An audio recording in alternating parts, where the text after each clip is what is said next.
दर्शकों, मेरा नाम राशिद ज़हीर है और आप देख रहे हैं ऑनलाइन न्यूज़ इंडिया। ज्ञानवापी के बारे में पूरा देश जानता है और आप लोग भी जानते हैं कि वहाँ क्या चल रहा है। उसके बारे में all India Muslim Personal Law board ने अब एक बात कही है, इम्पॉर्टेंट बात है, और वो बात बताने से पहले आपका 30 सेकंड लेना पसंद करूंगा और बताऊंगा आपको कि all India Muslim Personal Law board हो, देवबंद की जमात हो या बाकी तमाम जमीयतुल उलमा हो, दर्शकों ये बात जहन में रखिएगा कि इनके पूरे कार्यकाल में जब से ये बनी हैं, इनके कार्यक्रमों से, इनके लेटर पैड से या इनके किसी जिम्मेदार व्यक्ति के मुंह से ऐसी बात नहीं निकली है जो संविधान के खिलाफ हो। ये बात गारंटी से कही जा सकती है कि संविधान के मुताबिक इन्होंने अपने अपने क्राइटेरिया में बात कही है। और जब ये लोग बात कहते हैं, जमीयतुल उलमा हो, all India personal Law board हो या देवबंद हो या नदवा हो, बहुत जिम्मेदारी के साथ इसको कहा जाता है और इसको जिम्मेदारी के साथ लिया भी जाता है। ये बात अलग है कि मौजूदा सरकार ने कितना सीरियस लेना शुरू किया है। बातें तो ये भी कही जा रही हैं कि न्यायालयों के जो वर्डिक्स आते हैं, न्यायालयों की जो बातें आती हैं, उनको भी सरकारें अब सीरियस नहीं लेती। लेकिन मुस्लिम पर्सनल लॉ बोर्ड ने ज्ञानवापी के बारे में जो आदेश आया है कि वजू खाने को सील कर दिया जाए, इसके बारे में अपनी शिकायत दर्ज कराई है। आपको दिखाता हूँ, मिल्लत टाइम्स ने इसको छापा लिखा कि इबादत गाहों की हैसियत बदली जाएगी तो पूरा मुल्क अफरा तफरी का शिकार होगा, अन्याय के खिलाफ होगा मुकाबला मुस्लिम पर्सनल लॉ बोर्ड। उन्होंने कहा कि जो अन्याय है उसके मुकाबला उसका लिए किया जाएगा। अब आपको मैं पूरी खबर पढ़कर सुनाता हूँ दर्शकों।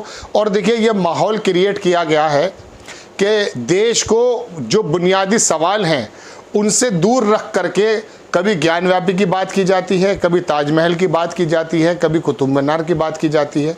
देखिए, ये इतने मसले संकीर्ण हो चुके हैं, इतना लोग इसके अंदर मुनहमिक यानी कि इतना डोमिनेट हो चुके हैं कि उनको ये सवाल करना भी अब शायद ज़रूरी नहीं समझता है कि उनको मुश्किल से रोटी मुहैया हो पा रही है।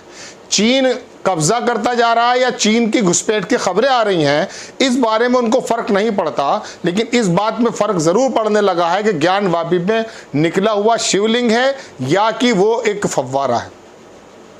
देश की तमाम परेशानियां, दर्शकों मैं अपनी बात को थोड़ा लंबा कर रहा हूं, क्या इसी पे निहित हैं कि ज्ञानवापी मस्जिद के अंदर जो निकला हुआ है वो शिवलिंग है या वो फव्वारा है। देखिए, बाबरी मस्जिद के बाद ये चैप्टर ख़त्म समझा जा रहा था, लेकिन ऐसा नहीं हो पा रहा है। बाबरी मस्जिद के बाद हर बार एक नया शगुफा छोड़ देते हैं हिंदुत्ववादी संगठन और देश फिर उसके अंदर गाहे बगाहे, जाने अनजाने में, चाहने के बावजूद या ना चाहने के बावजूद उसके अंदर सम्मिलित हो जाता है। चूँकि धार्मिक प्रवृत्ति के लोग हम हैं, सब दर्शक भी और हम भी और तमाम हिंदुस्तान के लोग इस बात को राजनीतिक पार्टियां भली भांति समझती हैं और वो उसी कमज़ोर नस को दबाती हैं जिस पे आप पे असर होता है। चलिए मैं आपको खबर सुनाता हूं कि all India Muslim Personal Law board ने क्या कहा। प्रमुख संगठन all India Muslim Personal Law board ने वाराणसी की ज्ञानवापी मस्जिद में शिवलिंग मिलने वाली बात पर एक बयान जारी किया। अदालत के आदेश पर मस्जिद का वजूखाना बंद कराए जाने को नाइंसाफ़ी करार दिया और पर्सनल लॉ बोर्ड का कहना है कि पूरा घटनाक्रम सांप्रदायिक उन्माद पैदा करने की साजिश से ज़्यादा कुछ नहीं है।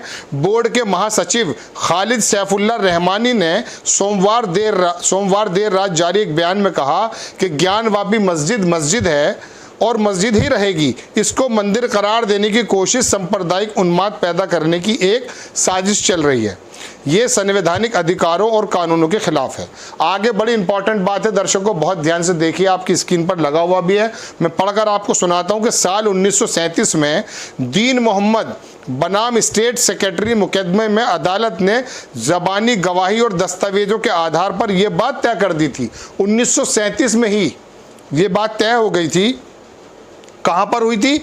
दीन मोहम्मद के नाम से मुकदमा था, स्टेट सेक्रेटरी यानी कि जो स्टेट के न्यायालय था, अदालत ने ज़बानी गवाही और दस्तावेजों के आधार पर यह बात तय कर दी थी कि ये पूरा अहाता, पूरा का पूरा प्रांगण ज्ञानवापी मस्जिद मुस्लिम वक्फ की मिल्कियत है और मुसलमानों को इसमें नमाज पढ़ने का हक है। आगे देखिए, बहुत इंपॉर्टेंट बात है, इसको कहा भी जा रहा है कि 1991 में प्लेसेस ऑफ वर्शिप एक्ट संसद में पारित हुआ, कानून बना संसद में, जिसमें खुलासा यह है कि 1947 में जो इबादत गाहें जिस तरह थी उसे उसी हालत में कायम रखा जाएगा। 2019 में बाबरी मस्जिद मुकदमे के फैसले में सुप्रीम कोर्ट, बहुत इंपॉर्टेंट बात है दर्शकों सुनिएगा ध्यान से, कि सुप्रीम कोर्ट ने बहुत साफ तौर पर कहा था, कब, जब बाबरी मस्जिद का फैसला हुआ था 2019 में, कि अब तमाम इबादत गाहें इस कानून के मातहत होंगी जो 1991 में बना है, और ये कानून दस्तूर हिंद के मुताबिक, बुनियाद के मुताबिक है। फिर आज इस मस्जिद को लेकर ऐसे हालात पैदा क्यों किए जा रहे हैं? ये तमाम बातें हैं। वही बोर्ड ने वाराणसी के सिविल जज की अदालत की भूमिका पर भी सवाल उठाते हुए कहा कि कानून का तकाजा ये था कि मस्जिद में मंदिर होने का दावे को अदालत फौरन खारिज कर देती, लेकिन अफसोस कि बनारस की सिविल अदालत ने इस स्थान के सर्वे और वीडियोग्राफी का हुक्म जारी कर दिया। वक्फ बोर्ड इस सिलसिले में हाई कोर्ट का दरवाज़ा खटखटा चुका है और ये मुकदमा विचाराधीन है।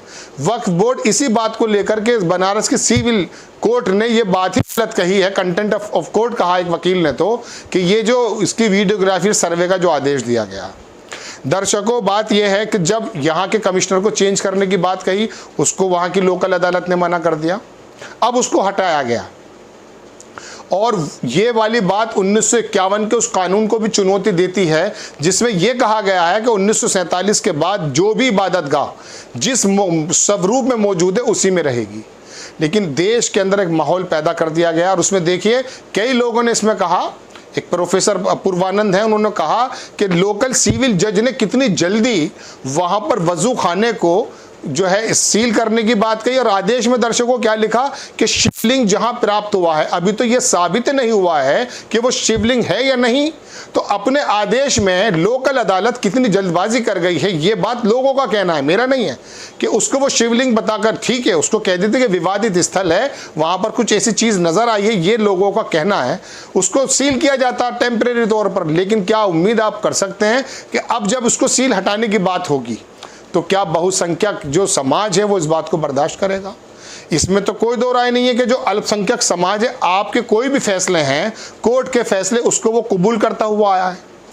लेकिन अगर आप उसकी सील हटाने की बात करेंगे तो आपको पता चल जाएगा कि जो सड़कों पर उन्माद फैलाते हुए हिंदुत्ववादी संगठन है वो क्या हंगामा करेंगे। तो दर्शकों, all India Muslim Personal Law board ने अपनी शिकायत दर्ज कराई, और इसके अंदर दो जो ये बातें बताई हैं 1937, और ये तमाम गौरव इसकी, ये मतलब इसके अंदर गौर करना चाहिए कि वाकई जब 1991 में, कई बार आपको कई एपिसोड में बता चुका, लेकिन बहरहाल बड़ी खबर यही है कि all India personal Law board ने वहाँ की सिविल कोर्ट के बारे में भी सवालिया निशान उठाए, उस फैसले के बारे में भी उठाए। वाकई जो है गौर करने लायक है कि किस तरह से सिविल अदालत ने वहाँ पर इतनी जल्दी फैसले दिए, चाहे फोटोग्राफी के हों, वीडियोग्राफी के हों या सील करने के हों। इसके आगे all India Muslim Personal Law board के जो रहमानी ने, उन्होंने एक बात भी कही जिसे शायद चेतावनी के रूप में भी लिया जा सकता है या आगाही के रूप में भी लिया जा सकता है। उन्होंने कहा कि मस्जिद के अंदर वीडियो मंदिर होने की, रहमानी ने मस्जिद के अंदर मंदिर होने की हिंदू पक्ष की दलील की तरफ इशारा करते हुए कहा कि अगर ऐसी ख्याली दलीलों के आधार पर इबादत गाहों की हैसियत बदली जाएगी तो पूरा मुल्क अफरा तफरी का शिकार हो सकता है, क्योंकि कितने ही बड़े बड़े मंदिर बौद्ध और जैन इबादत गाहों को तब्दील करके बनाए गए हैं और उनके प्रत्यक्ष निशान भी मौजूद हैं। मुसलमान इस जुल्म को हरगिज बर्दाश्त नहीं कर सकते। All India Muslim Personal Law Board हर स्तर पर हर अन्याय का मुकाबला करेगा। दर्शकों, एक बात कह के अपनी बात खत्म करता हूं, इसमें भी कोई दो राय नहीं कि जो बौद्ध मठ हैं यहाँ पर, उनको भी सैकड़ों और हजारों की तादाद में तोड़ करके मंदिर बनाए गए, इस बात की भी दलीलें मौजूद हैं, जैसा कि रहमानी साहब ने कहा। अब अगर यही बात बौद्ध धर्म आकर के कहने लगे साहब इन मंदिरों को हटा दिया जाए, तो ये बताइए कि तमाम भारत का स्वरूप क्या बदल जाएगा।